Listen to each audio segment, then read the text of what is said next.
des photos.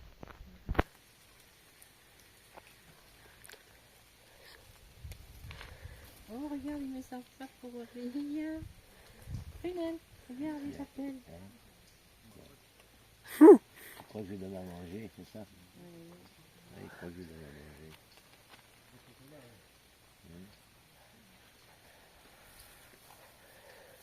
Et ça, on voit bien, les films, c'est une femelle, c'est ça.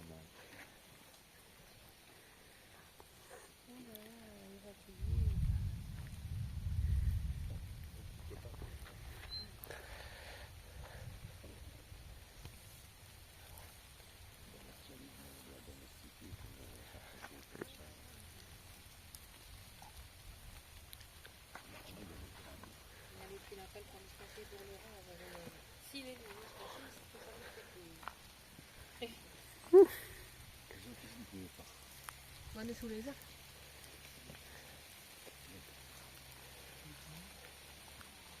J'entends qu'il pleut, mais on est sous les Ah, vous jouez? Vous jouez à chien ici.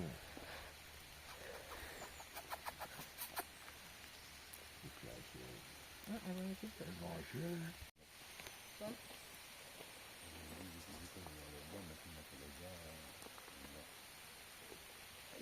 Lui, il y a des caméras, ils l'ont eu, je sais pas où, mais voilà. Et après, c'est avec toi là, tu l'as reçu.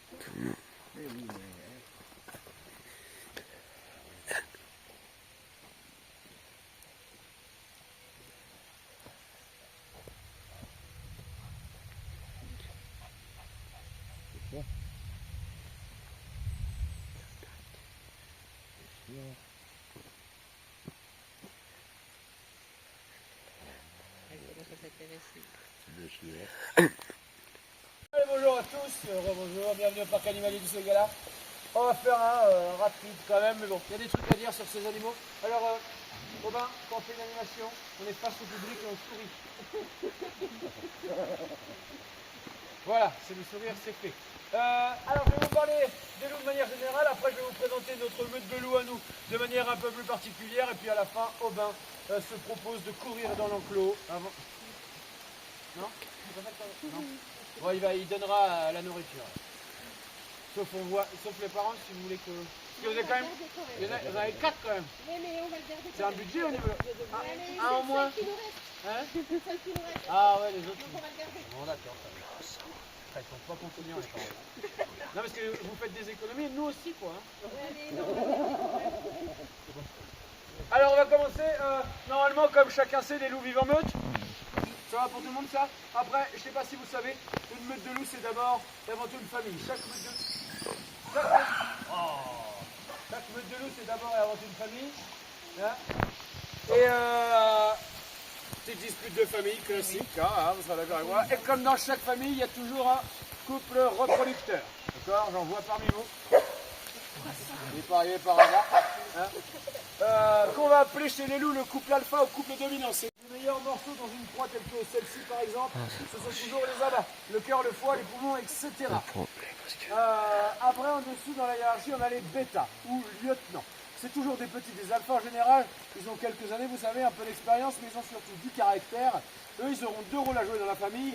Le premier, c'est celui de protecteur. C'est eux qui protégeront le groupe et la famille contre différents dangers. Un truc, un lynx qui pénétrerait sur le territoire, un ours ou le plus souvent contre une autre meute de loup.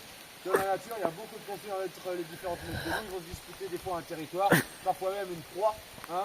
Donc à ce moment-là, les bêtas interviennent et protègent la famille et la proie en question. Leur deuxième rôle au bêta, c'est celui de chasseur. C'est les bêtas qui iront à la chasse et nourriront le reste de la famille. Lorsqu'ils vont chasser du petit gibier, lapin, lièvre, renard. Mon enfant, merci. Ils vont pouvoir... Alors? On n'a pas attendu, nous. Hein. Ils vont pouvoir le déplacer, nourrir le reste de la famille, comme ça. Le rapporter sur le territoire. Lorsque vous chassez un gros gibier, quelqu'un, un mâle cerf adulte de 300 kg, là, à déplacer serait plus compliqué. Il faudrait les tirer sur des centaines de mètres, voire sur des kilomètres. Hein. Alors ils pourraient, ils en ont la puissance nécessaire, bien sûr, c'est des animaux incroyablement forts. mais tout ce trajet dans la nature, ça les rendrait vulnérables. Alors à ce moment-là, les bêtas ont trouvé une technique pour prévenir tout le monde qu'il y a beaucoup à manger et que c'est au reste de la famille de se ramener. Vous savez comment ils font? Hein? C'est-à-dire? Oh! Oh, il y a de l'entraînement là. Ah ouais, pas mal, pas mal. On essaye voir tous ensemble, même si vous avez une petite note à 3, si ça marche. 1, 2, 3. Ouais, c'est quoi cette note de chez Wish là?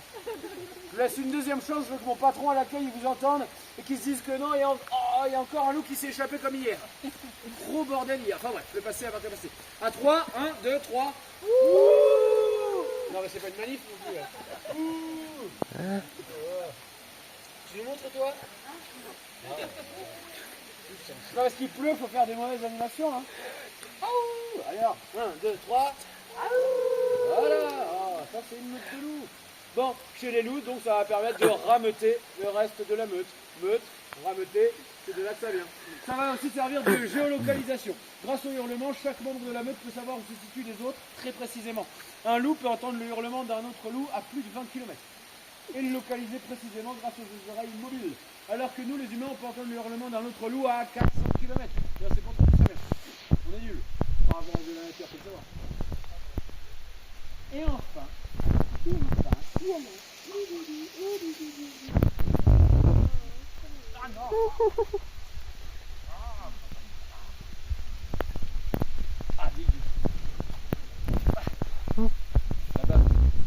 enfin, pardon, tout en bas de la hiérarchie du loup, on a un individu parfois de plus sur les très grosses meutes qu'on va appeler l'oméga. Et l'oméga, lui, il n'aura qu'un seul rôle à jouer dans la famille, à votre avis, lequel? Lequel? Comment? Souffre-douleur. Vous parlez en connaissance de cause? Jamais. Je compatis. C'est ça. Dans chaque meute de loup, il y a toujours un ou plusieurs souffre-douleurs. Pourquoi? Je vous ai dit, une meute de loup, c'est d'abord avant tout une famille. Normalement, vous serez tous d'accord avec moi, dans chaque famille, parce que vous êtes tous partie d'une famille, dans chaque famille, il y a des disputes, des tensions, de la colère et de la frustration. Et lorsqu'une dispute éclate chez les loups, bon déjà, on s'en prend pas aux alphas, aux dominants, évidemment. Sinon, punition directement. On s'en prend pas aux bêtas non plus, c'est des protecteurs, les chasseurs, ils sont extrêmement importants, ils doivent être toujours bien nourris, en bonne santé. Non, on va s'en prendre à celui qui a rien dit. Qui a rien fait. Il mange les restes en plus, le pauvre, il est juste là pour ça, c'est l'oméga, c'est le souffre-douleur. C'est cruel, vous trouvez? Un peu, vous trouvez, vous? Non, là-bas, non, ça va. Tous les jours. Il y en a un dans la meute, là? Alors, c'est plutôt un rôle, en fait, confortable. Ouais, alors, j'essaie de relier du confort, j'explique quand même. Bon, déjà, l'oméga, il va jamais à la chasse. Il risquera jamais de se faire tuer par un lynx, un ours, par un cerf avec ses bois. Un sanglier avec ses défenses, enfin n'importe quoi. Il va jamais protéger la meute non plus, il risquera jamais de se faire tuer par un lynx, un ours ou deux trolls. Au contraire, il reste toujours bien à protéger sur le territoire. Il a toujours à manger. Alors oui, les moins bons morceaux, mais il a toujours à manger sans aller à la chasse. Il prend des raclées par les autres, c'est vrai. Mais s'il prend une trop grosse raclée, s'il est un peu trop blessé par le reste de la famille, ils vont tous s'en occuper. Ils vont lui apporter à manger. Lui lécher les blessures aussi, la salive des canidés est un antiseptique naturel. Alors peut-être trop sûr. Il sait pas trop. Donc voilà, on prend soin de son souffre-douleur, on en a besoin. Arrête-toi. Tu fais que des... Lui, il m'a coupé 3 arbres pendant les animations tellement il s'ennuie. C'est un labrador. Arrête. T'arrêtes. Donc bref, on prend soin de son souffre-douleur. Il est nécessaire à l'équilibre de la meute. Sans lui, pour apaiser les tensions, les disputes s'envenimeraient, les loups finiraient par s'entretuer et la meute serait décimée de l'intérieur. Ce qu'il faut comprendre finalement, c'est que même si il se fait tabasser, tout ça, on se défoule sur lui, il est tout en bas de la hiérarchie, son rôle est tout aussi important que les autres, voire primordial, parce que c'est lui qui maintient l'équilibre dans la famille. Voilà, on en a besoin. Et puis, en tant qu'être humain, on est légèrement mal placé pour juger de la cruauté des animaux. Vous n'êtes pas d'accord? On est un peu les meilleurs dans ce domaine. Non? Alors, on est bon à quelque chose, il faut être fier quand même. Donc voilà. Voilà. Alors on va passer aux présentations. Non, c'est pas toi. On va commencer par lui. Le gros là. Non, pas toi. C'est pas le centre du monde. Lui, là, il s'appelle Dastan. il a 14 ans. C'est notre mâle alpha, 80 kg de muscle et de puissance. Après, on a elle. Ici, là. Elle, c'est la balafrée, parce que la balafrée, à 3 ans, c'est notre femelle alpha. Alors, on ne juge pas la différence d'âge. Hein. D'accord? Ça arrive partout. Hein. Ok? Et après, on a lui. Oui, lui, c'est mon copain. C'est mon copain. Il s'appelle Ice. Il a eu 1 an au mois de février. Et c'est notre petit bêta. Et elle, c'est sa sœur. Elle s'appelle Aria. Elle a eu 1 an au mois de février aussi, parce que c'est la même portée. Et c'est notre Oméga, vous l'aurez compris, en retrait, la queue entre les jambes, les oreilles couchées, et après les raclées. Hein, mais voilà. T'arrêtes. C'est un bout de bois. Tu joues pas avec les bouts de bois, toi, t'es pas labrador. Hein. Rétablissons juste un peu la vérité. La base de la hiérarchie n'a rien à voir avec le sexe ou le gabarit. Seulement au caractère, d'accord? On peut avoir une petite femelle alpha et un gros mâle oméga, ok? Juste parce que des fois on fait quand même des amalgames et ça n'a rien à voir du tout. Par exemple, moi j'ai eu la chance de connaître les parents de Dastan. Lui là, Corneille et Thor. Corneille c'était sa mère, femelle alpha. Un truc comme ça, tout petit, à peine 40 kg. Bon, fallait pas l'embêter, hein. Attention, d'accord? On était très sympa quand même. Ok? Allez, quelques généralités sur les loups, vite fait. Et après, on va passer au petit goûter. Tu te tiens prêt, tu mets ton gant. Une meute de loup dans la nature peut avoir un territoire d'environ 100 km². C'est pas mal. C'est capable de parcourir 100 km en une journée aussi. Faire des pointes à 70 km/h. Couvrir de longues distances à 50 km/h. Donc, hein, c'est des animaux extrêmement endurants et résistants. Une mâchoire aussi assez puissante. 500 kg de pression au centimètre carré. C'est pas mal, 500 kg. Hein, ça broie le crâne d'un bovin très facilement. Ça digère aussi absolument tout, les poils, les os, le porc, l'agneau, la volaille, les enfants, les stagiaires. Je recherche des stagiaires parce que Naya va pas finir la semaine. Hein, Aubin, si tu veux venir en stage, je sais pas si tu finiras la semaine. Mais voilà, pourquoi ça digère absolument tout comme ça? Parce que c'est l'un des animaux qui a l'un des plus gros pancréas du règne animal en proportion de sa taille. On parle ici des mammifères terrestres. Hein. Et le pancréas, c'est quoi? C'est l'organe qui sécrète les sucs gastriques. Le pancréas va être gros, puis les sucs vont être concentrés en quantité, vont ainsi pouvoir tout digérer. Et donc grâce à ça, on peut les nourrir assez facilement, nous, en captivité. On peut leur donner n'importe quelle sorte de viande à manger, on peut même leur donner du poisson. Aujourd'hui, on a un petit peu de poulet pour le goûter, puis on a plein de poissons. Alors, bon là, c'est genre du poisson blanc, du colin. Vous allez voir des loups qui font la tronche. Hein, je vous dis tout de suite, ils vont être là. Oh, par contre, quand c'est saumon, thon, ou hier, il y a eu de l'espadron aussi, ils étaient contents quand même. Hein. Et sinon, si voilà, de la viande fraîche, crue, sortie de la boucherie, j'en sais rien, évidemment ils sont contents. Si elle commence à vieillir un peu, c'est à sentir verte avec des cheveux qui poussent là, pas de souci, il la mange très bien aussi, une charogne. Hein. Et puis si elle est cuite aussi. Par exemple, pour nourrir beaucoup de nos animaux, je ne sais pas si vous l'avez compris tout à l'heure, mais on fonctionne beaucoup grâce au gaspillage d'une grande surface. Des fois on a plein de poulets rôtis. Bon, les poulets rôtis c'est pas grave, hein. Ils les mangent très bien ça. Et un poulet rôti pour nous ça fait crac crac, bloum, plus rien. 2 secondes le poulet rôti. Ok, tu es prêt, Robin? Alors, tu as mis ton gant, donc tu vas donner à manger. Tu vas prendre les morceaux de poulet d'abord et le poisson là que j'ai pris. Donc, tu laisses dans le seau. Attention, tu vas. Vas-y, laisse dans le seau, c'est avec ta main que tu vas le jeter. D'abord le poulet, voilà, par-dessus, voilà. Et tu vas jeter un peu à droite, un peu à gauche, un peu devant et tout, un peu partout, assez vite. Juste petite règle, n'oublie pas une chose, les loups ne sont pas des animaux arboricoles.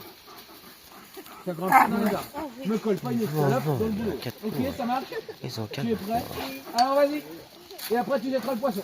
Vas-y, vite. Allez hop, là-bas. Ouais, allez, hop. Fini. Oh. Bah, c'est de l'autre côté. Non. Ah puis j'ai mangé moi. J'ai 4 ans que monsieur, allez. C'est tout simple.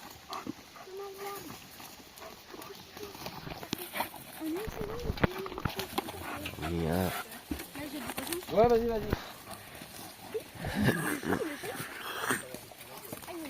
Ah bah oui, le poisson. Attention, je peux encore te pourrir la journée, monsieur. Ouais, là, ils font la tronche, mais ils vont la manger à la t'inquiète. Dans la nuit. Wouhou! Oh! Il a failli me le foutre dans la main. Ouais, de toute façon. À voter. Voilà. Est-ce qu'éventuellement, vous avez des questions à propos des loups? Aubin se fera un plaisir d'y répondre. Oh! Ah bah voilà, on mange le poisson finalement. Des questions? Moi j'en ai pour vous, alors s'il n'y a pas de questions. La meute, vous la maintenez à ce nombre? Ouais, en fait on avait une première meute, les parents d'Astan et tout. Et puis on en a fait partir quelques-uns, on a eu des portées chaque année, on fait, vous savez, on échange tout ça. Et puis petit à petit, ils ont commencé à bien vieillir. Alors les parents d'Astan sont décédés à 22, 24 ans, puis les autres décédés petit à petit, tout ça. Et donc on a mis d'Astan, c'était le loup de cinéma de mon patron à la base. Donc il avait son enclos privé de star de cinéma. Et il faisait des films, des pubs et tout ça. Et bon bah du coup maintenant il est à la retraite et puis on a trouvé une autre femelle, la balafrée. Et puis voilà, c'est notre nouvelle meute. Et oui, il y avait, voilà, ils étaient que 2. Enfin, on en a gardé que 2 mais l'année dernière, mais il y en a eu 8 en tout. Et cette année on en a eu 9 qu'on a fait partir et tout ça. Parce que voilà, on a un enclos de 4 mètres carrés, c'est pas mal pour 4, 5, 6 loups en maximum. Des échanges avec Oui, voilà, des échanges avec d'autres parcs animaliers, etc. Déjà, de toute façon, la plupart des loups blancs que vous verrez en France ou en Europe, ou sur une partie de la meute, sont tous des descendants de Corneille et Thor.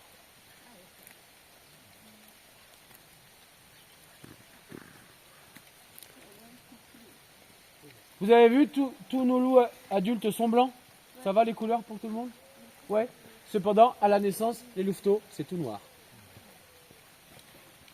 Pourquoi? Ah, le camouflage? Oui. Non. Bien tenté.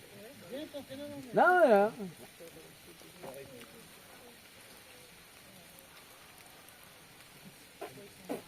C'est pas ça. Non, personne? J'ai jusqu'à 18h, moi. Là, je vais vous aider. Bon, si ça avait été des loups gris, les louveteaux seraient des noirs aussi. Hein. Si ça avait été des loups noirs, les louveteaux seraient des noirs aussi. Est-ce que vous avez eu la chance de voir les renards en haut du parc? Les renards roux? Ouais. Les renards roux, bon, vous en avez déjà vu peut-être ou écrasés en voiture. Hein. Mais les renards roux sont roux, les renards d'eau, c'est noir. Avec une petite tache blanche au bout de la queue. Les coatis, vous les avez vus? Et les coatis, à la naissance, c'est tout noir aussi. C'est grand comme ça, c'est trop mignon. J'aurais donné le biberon à Tiqueta qui me suit.